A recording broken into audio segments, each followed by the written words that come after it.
ಆತ್ಮೀಯ H16 news ಅರ್ಥಾತ್ ಸಿದ್ದರಾಮಯ್ಯ ಸ್ವಾಗತ. ನಾನು ನಿಮ್ಮ MIA ಮಲ್ಲಪ್ಪ ಜೋತವರ ಆತ್ಮೀಯರೇ, ಭಾಳ ಸ್ಪಷ್ಟವಾಗಿ ಧರ್ಮಸ್ಥಳದ ಬಗ್ಗೆ ಸಹಜವಾಗಿ ಯೋಚನೆ ಮಾಡಿದಂಗೆ ಷಡ್ಯಂತ್ರದ ಹೆಸರಲ್ಲಿ ಮುಚ್ಚಾಕೋ ಪ್ರಯತ್ನವನ್ನು ಸರ್ಕಾರ ಆಗಿರ್ಬೋದು, SIT ಆಗಿರ್ಬೋದು ಮಾಡ್ತಾ ಇವೆ ಅನ್ನೋದು ಕನ್ಫರ್ಮ್ ಆಗ್ತಾ ಹೊರಟ ದಿನಕ್ಕೆ ಇದಕ್ಕೆ ಅನೇಕ ಸಾಕ್ಷಿಗಳು ನಾವು ಕೊಡ್ಬೋದು. ಮಧ್ಯದಾಗಿ 164ರಲ್ಲಿ ತನ್ನ ಜವಾಬನ್ನು ಕೊಟ್ಟಂತಹ ನಮ್ಮ ಮುಸುಕುದಾರಿ ಭೀಮಾ ಚೆನ್ನೈನಾದ ನಂತರ ತನ್ನ ಹೇಳಿಕೆಯನ್ನು ಬೇರೆ ರೂಪದಲ್ಲಿ ಇದು ಸತ್ಯ ಅಂತೇಳಿ, ಸುಳ್ಳು ಇದು ಸತ್ಯ ಅಂತೇಳಿದ್ದು ಇದು ಮೊದಲನೇ ಪ್ರಮುಖ ಆಧಾರ. SIT ಒಂದು ರೀತಿಯಿಂದ ಇದನ್ನು ಅವನ ಬಾಯಿಂದ ಸತ್ಯ ಬಿಡಿಸ್ತಾನಂತೇಳಿ ದೂರುದಾರರನ್ನು ಅಪರಾಧಿ ಮಾಡುವಂಥ ದೊಡ್ಡ ಕ್ರಿಯೆ ಇಲ್ಲಿ ನಡೆದು ಹೋಗಿಬಿಟ್ಟಿತ್ತು.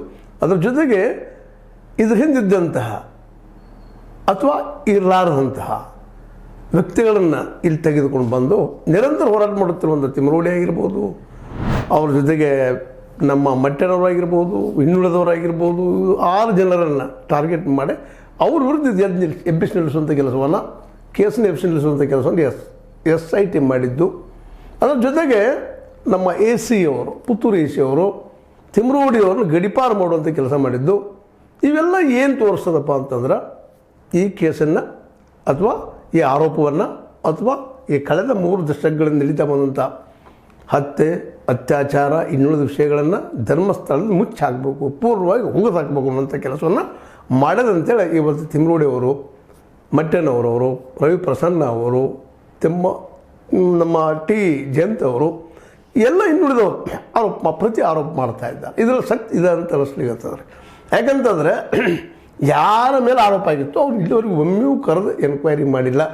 ಸ್ವತಃ ಮಹಿಳಾ ಆಯೋಗ ಅದರ ಅಧ್ಯಕ್ಷರಾದಂತಹ ನಾಗಲಕ್ಷ್ಮಿ ಚೌಧರಿ ಅವರು ಈ 2 ದಶಕಗಳ ತನಿಖೆ ಆಗಬೇಕಂತೇಳಿ ಒತ್ತಡ ತಂದರು, ಸರ್ಕಾರದ ಮೇಲೆ ಹೇಳಿದರು. ಅದು ಯಾವುದೂ ಆಗಲಾರದ ಕೇವಲ DKC ಅಂತವರ ಅಥವಾ ವಿಜೇಂದ್ರರವರಂತಹ ವಿಚಾರಗಳನ್ನು ಇಲ್ಲ ಇದು ಷಡ್ಯಂತ್ರ, ಹೆಸರುಗೆಡಿಸುವಂಥ ಕೆಲಸ, ಹಿಂದೂ ಧರ್ಮದ ಅಪಪ್ರಚಾರ, ಅದು ಇದು ಏನೇನೋ ಮಾಡುವಂಥ ಪ್ರಯತ್ನವನ್ನು ಮಾಡಿದ್ದು ನಾವು ನೋಡ್ತಾ ಇದ್ದೀವಿ.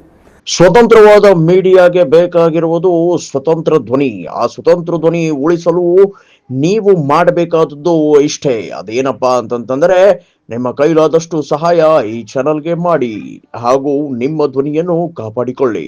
ಇದರರ್ಥ ಏನಪ್ಪ ಅಂತಂದರೆ ಇಡೀ ಕೇಸವನ್ನು ಮುಚ್ಚಾಕುವಂಥದ್ದು ಅಂತೇಳಿ ಇವತ್ತು ಸ್ಪಷ್ಟ ಆಗ್ತಾ ನಡೆದು. ಅದಕ್ಕಾಗಿ ಇವತ್ತು ಜನಸಾಮಾನ್ಯರ ಮೂಮೆಂಟ್ ಸ್ಟಾರ್ಟ್ ಆಗ್ತಾ ಇದೆ, ಮಹಿಳೆಯರ ಮೂಮೆಂಟ್ ಸ್ಟಾರ್ಟ್ ಆಗ್ತದೆ. ಮಹಿಳೆಯರಿಗೆ ಸಪೋರ್ಟ್ ಆಗಿ ಅದಕ್ಕೆ ಪುರುಷರು ಸಹಿತ ಸಹಕಾರಿ ನಿಲ್ಲುವಂಥದ್ದು ರಾಜ್ಯ ತುಂಬ ಹಬ್ತಾ ಇದೆ. ಈಗ ಅಲ್ಲಿ ಬೆಳ್ತಂಗಡಿಯಲ್ಲಿ ಆ ದಿಶೆಯಲ್ಲಿ ಒಂದು ಸಹಿ ಸಂಗ್ರಹ, ಹೌದಪ್ಪ ಇದು ಕೊಂದವ್ರಿಗೆ ಯಾರು ಕಂಡುಹಿಡಿಯುವಂಥ ದಿಶೆಯಲ್ಲ ತನಿಖೆ ಆಗಬೇಕು. SIT ಅದನ್ನು ಮಾಡ್ತಾ ಇಲ್ಲ. SIT ಕೇವಲ ದಿಶಾಬಲ್ ಮಾಡ್ತಾ ಇದೆ. ಸರ್ಕಾರ ಹೇಳಿದಂಗೆ ಕೇಳ್ತಾ ಇದೀನೋ, ಮತ್ತಾರು ಹೇಳಿದಂಗೆ ಕೇಳ್ತಾ ಇದ್ದೀನೋ, ಇನ್ನಾರು ಹೇಳಿದಂಗೆ ಕೇಳ್ತಾ ಇದೆಯೋ ಅನ್ನುವಂಥ ಪ್ರಶ್ನೆಯನ್ನು ಮಾಡ್ತಾ ಇದ್ದಾರೆ. ಯಾಕಂದರೆ ಬುರುಡೆ ಒಂದು ಕೇಸ್ ಇಟ್ಕೊಂಡು ಇದರ ಕೇಸೇ ಬುರುಡೆ ಅನ್ನುವಂಗೆ ದಾರಿ ತಪ್ಪಿಸುವಂಥ ಕೆಲಸವನ್ನು ಮಾಡ್ತಾ ಇದ್ದಾರೆ. ಇರ್ಬೋದು ಸುಳ್ಳು ಹೇಳಿದಾರಂತ ಅಂದ್ಕೊಳ್ಳೋಣ ನಾವು, ಆದರೆ ಅಲ್ಲಿ ಶವಗಳು ಸಿಕ್ಕಿಲ್ವಾ, ಅಲ್ಲಿ ಮೂಳೆಗಳು ಸಿಕ್ಕಿಲ್ವಾ, ಅಲ್ಲಿ ಅಸ್ಥಿಪಂಜರಗಳು ಸಿಕ್ಕಿಲ್ವಾ, ಸಣ್ಣ ಮಕ್ಕಳ ಅಸ್ಥಿಪಂಜರ ಸಿಕ್ಕಿಲ್ವಾ, ಯುವತಿಯರ ಅಸ್ಥಿಪಂಜರ ಸಿಕ್ಕಿಲ್ವಾ, ಎಲ್ಲ ಏನು ಸಿಕ್ಕಿಲ್ವ, ಎಲ್ಲ ಸೌಜನ್ಯ ಹತ್ಯೆ ಆಗಿದ್ದು, ಅವಳ ಮೇಲೆ ದಾಳಿ ಆಗಿದ್ದು ಅದು ಸಿಕ್ಕಿಲ್ವಾ, ಅದಿಲ್ವಾ. ಅದ್ರ ಜೊತೆಗೆ ನಮ್ಮ ಪದ್ಮಲತಾ ಆಗಿರ್ಬೋದು, ವೇದವಲ್ಲಿ ಆಗಿರ್ಬೋದು, ಅವರ ಸತ್ತು ಹೋದಂಥದ್ದು, ಕೊಲೆ ಆದಂಥದ್ದು ಸಿಕ್ಕಿಲ್ವಾ, ಆನೆ ಮಾವತನ ಕೊಲೆ ಆಗಿದ್ದು ಸಿಕ್ಕಿಲ್ವಾ, ಅವ್ರ ತಂಗಿ ಯಮನವಳ ಅಥವಾ ಯಮನಾರ ಕೊಲೆ ಆಗಿದ್ದು ಸಿಕ್ಕಿಲ್ವಾ, ಯಾವ ಸಿಕ್ಕಿಲ್ಲ.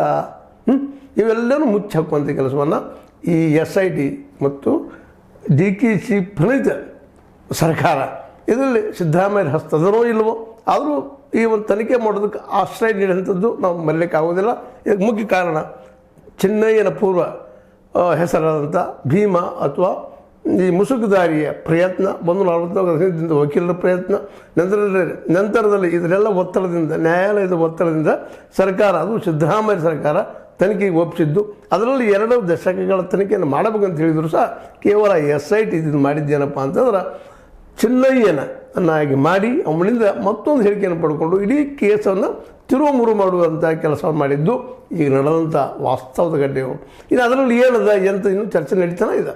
ಅವರು ಕೊಟ್ಟಂಥ 4,000 ಪುಟಗಳ ಒಂದು ವರದಿ ಏನಿತ್ತು SIT, ಹೆಚ್ಚು ಕಡಿಮೆ 4,000 ಪುಟ, ಕಡಿಮೆದ ಆ ಪುಟಗಳಲ್ಲಿ ಕೇವಲ ಈ ಚಿನ್ನಯ್ಯನ ಹೇಳಿಕೆ ಆಧಾರದ ಮೇಲೆ ಈ 6 ಜನರನ್ನು ಇಲ್ಲಿ ಅಪರಾಧಿಗಳನ್ನಾಗಿ ಇನ್ನೊಮ್ಮೆ ಎನ್ಕ್ವೈರಿ ನಮ್ಗೆ ಕೊಡಬೇಕು. 6 ಜನರನ್ನು ಯಾಕಪ್ಪ ಆರೋಪ ಮಾಡಿದಾರೆ ಅವರು, ಯಾಕೆ ಕೊಡಬೇಕಂತ ಉತ್ತರ ಇಲ್ಲ, ಕೊಡಬೇಕು ಅವರು ಇದೆಲ್ಲ ಏನಪ್ಪ ಅಂದರೆ ಷಡ್ಯಂತ್ರ ಮಾಡಿದ್ದಾರೆ, ಸುಳ್ಳು ಹೇಳ್ತಾ ಇದ್ದಾರೆ.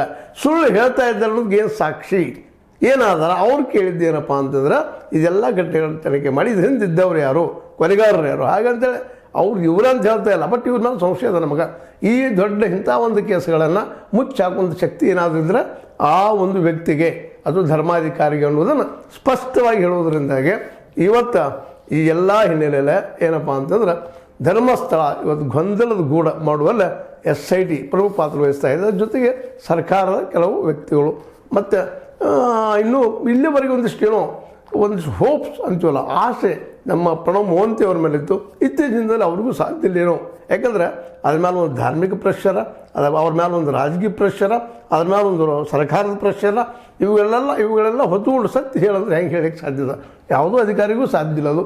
ಹೀಗಾಗಿ ಈ ಧರ್ಮಸ್ಥಳದ ಈ ಡೆವಲಪ್ಮೆಂಟ್ಗಳು ಆಗ್ತಾ ಇದ್ದಾವೆ ಡೇ ಟು ಡೇ, ಇವುಗಳನ್ನ ನಾವು ಅಬ್ಸರ್ವೇಷನ್ ಮಾಡ್ತಾ ಹೊರಟಾಗ ಈಗ ಬಂದು ನಿಂತಿದ್ದೆಲ್ಲಗಪ್ಪ ಅಂದರೆ ಈ 6 ಜನರನ್ನು ತಿಮ್ರೋಡಿ, ಮಟ್ಟೆನವರ್, ತದನಂತರ ಬರುವಂಥ ಜಯಂತಿ ಟಿ ಮತ್ತು ವಿಠಲ ಗೌಡ, ಇನ್ನೊಂದಿಬ್ಬರು ಬರ್ತಾ ಇದ್ದಾರೆ. ಅದರಲ್ಲಿ ಅವ್ರನ್ನೆಲ್ಲರೂ ಒಟ್ಟಿನಲ್ಲ ಮೌನ ಮಾಡುವಂಥದ್ದು, ಸ್ನಬ್ ಮಾಡುವಂಥದ್ದು, ಮುಚ್ಚಾಕ್ಸುವಂಥ ಕೆಲಸವನ್ನು ಸಾದಿಕ್ MD ಈಗಾಗಲೇ ಗೊತ್ತದೆ ನಿಮಗೆ, ದೊಡ್ಡ ಪ್ರಮಾಣದಲ್ಲಿ ಇವುಗಳನ್ನು ವಿಡಿಯೋ ಮಾಡಿಬಿಟ್ಟಂಥ ವ್ಯಕ್ತಿ ಇವತ್ತು ಅವ್ನು ಧ್ವನಿನೇ ಕೇಳ್ತಾ ಇಲ್ಲ ಪಾಪ, ಅಷ್ಟು ಹೊರತವನ್ನು ಅವ್ನು ಕೊಟ್ಟು ದೂರ ಸರಿಸುವಂಥ ಕೆಲಸ.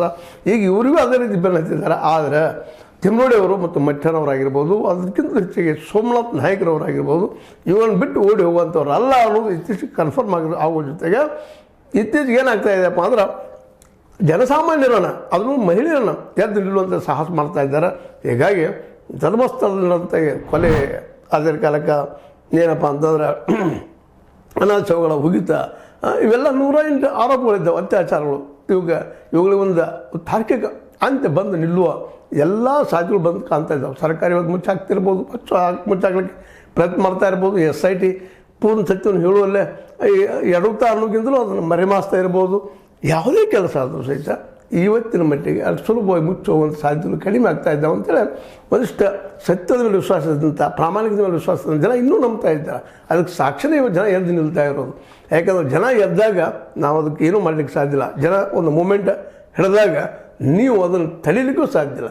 ಯಾಕಂತಂದ್ರೆ ಜನಬಲದ ಮುಂದೆ ಯಾವುದಿಲ್ಲ ಅನ್ನೋದು ಈಗಾಗಲೇ ಇತಿಹಾಸದ ಸಾಬೀತಾದಂಥ ವಿಷಯ. ಹೀಗಾಗಿ ಅನೇಕ ರೀತಿಯಿಂದ ಅನ್ಯಾಯಗೊಳಗಂತ ಅಲ್ಲಿ 100 ಜನ ಅಲ್ಲ, ಹೆಚ್ಚು 100ಕ್ಕಿಂತ ಹೆಚ್ಚಿಗೆ. ಆಗಲೇ ಹೇಳ್ತಿಲ್ಲ ಮಗ BS ಉಗ್ರಪ್ಪನವ್ರ ಪ್ರಕಾರ 477 2012 ರಿಪೋರ್ಟ್ ಇದು. ಆ ಸಂದರ್ಭದಲ್ಲಿ ಅಷ್ಟು ಆಗಿತ್ತು ಅಂತ ಹೇಳ್ತಾರೆ. ಪ್ರತಿ ವರ್ಷ 100 ಹೆಣಗಳು ಬೀಳ್ತಾವ, ಆ ಪತ್ತೆನಿಗಿಲ್ಲ ಅನ್ನುವಂಥ ರಿಪೋರ್ಟು ಬಂದಿದ್ದು. ಜೊತೆಗೆ ಒಂದೇ ದಿನದಲ್ಲೇ ಅವುಗಳನ್ನು ಹೂತಾಕಿದಂಥದ್ದು ರೆಕಾರ್ಡ್ ಇದ್ದಾವೆ 70-72 ಕೇಸುಗಳು ಅಂತ. ಅವುಗಳ ಬಗ್ಗೆ 1-2 ಅಲ್ಲೆಲ್ಲ ಅವುಗಳೆಲ್ಲ ತನಿಖೆ ಇವತ್ತು ಆಗಬೇಕಾಗಿದೆ. ಅದು ತನಿಖೆ ಆಗ್ತಾ ಇಲ್ಲ. ತನಿಖೆ ಮಾಡಿ ಅಂತ ಹೇಳೋರನ್ನ ಮಾತ್ರ ಇವತ್ತು ಅವನ್ನೆಲ್ಲರೂ ಏನು ಅಪರಾಧಿಗಳನ್ನಾಗಿ ಮಾಡುವಂಥ ಕೆಲಸ ಈ SITಯಿಂದ ಅದು ಸರ್ಕಾರದಿಂದ ಆಗ್ತಾಯಿದೆ. ಇದರಿಂದ ಯಾರಿದ್ದಾರೆ ಅನ್ನೋದು ಭಾಳ ಬಿಡಿಸಿ ಹೇಳಬೇಕಾಗಿಲ್ಲ. ಇದಕ್ಕೆಲ್ಲ ಹೆಗ್ಡೆಯವ್ರ ಕಾರಣ ಅನ್ನೋದು ಇವರೆಲ್ಲರ ಆರೋಪ. ಅದಕ್ಕೆ ಇನ್ನು ಹೆಗ್ಡೆಯವರು ಉತ್ತರ ಕೊಡಬೇಕಾದ್ರೆ ನಾನಲ್ಲ ಮತ್ತೇನು ಅಂತೇಳಿ, ಆದರೆ ಅವರು ಕೊಡ್ತಾನೂ ಇಲ್ಲ, ಅದ್ರ ಪರನೂ ಇಲ್ಲ, ವಿರೋಧವೂ ಇಲ್ಲ, ಮೌನಾಗಿ ದೂರ ಸರದ ಸರ್ಕಾರ ಕಡೆಯಿಂದ, ಸರ್ಕಾರದ ಏಜೆನ್ಸಿಗಳ ಕಡೆಯಿಂದ ಈ ಕೆಲಸ ಮಾಡಿಸ್ತಾನಿದ್ದಾರೆ. ಹೀಗಾಗಿ ಇದು ಎಲ್ಲಿಯವರೆಗೆ ಅಂತೇಳಿ, ಯಾಕೆಂದರೆ ಇದು ಅಂದುಕೊಂಡಷ್ಟು ಸುಲಭವಾಗಿ ಮುಚ್ಚೋಗುವಂಥದ್ದೆಲ್ಲ.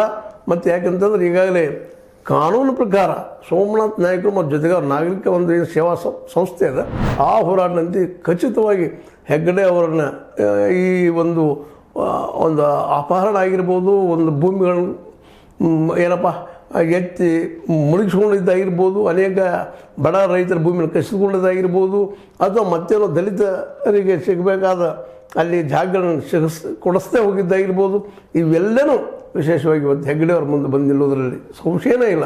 ಮತ್ತು ಇವರು ಯಾರೂ ಇಲ್ಲಿ ಏನು ಆರೋಪ ಮಾಡ್ತಾ ಇದ್ದಾರೆ, ಇವರು ಯಾರು ಮತ್ತು ಹೇಳ್ತಾ ಇದ್ದೀವಿ, ಇವ್ರು ಯಾರು ನಕ್ಸಲೈಟ್ರು ಅಲ್ಲ, ನಕ್ಸಲೈಟ್ಸು ಅಲ್ಲ, ಇವರೆಲ್ಲರೂ ಹಿಂದೂಪರವಾದಿಗಳು, ಹಿಂದುತ್ವವಾದಿಗಳು. ಇದರಲ್ಲಿ 2 ಮಾತಿಲ್ಲ.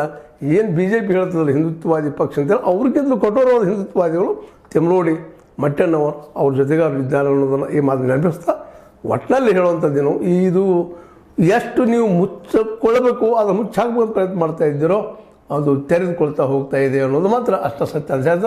ಇದು ನಿಮಗೆ ಲೈಕ್ ಆಗಿರ್ಬೋದು, ಲೈಕ್ ಮಾಡಿ, ಶೇರ್ ಮಾಡಿ, ಕಾಮೆಂಟ್ ಮಾಡಿ, ಜೊತೆಗೆ ಸಬ್ಸ್ಕ್ರೈಬ್ ನಿಲ್ಲಿಸಬಾರ್ದು. H16 ನ್ಯೂಸ್ ಅರ್ಥಾತ್ ಸತ್ಯದ ಕೈಗಳಲ್ಲಿ ವಂದನೆಗಳು.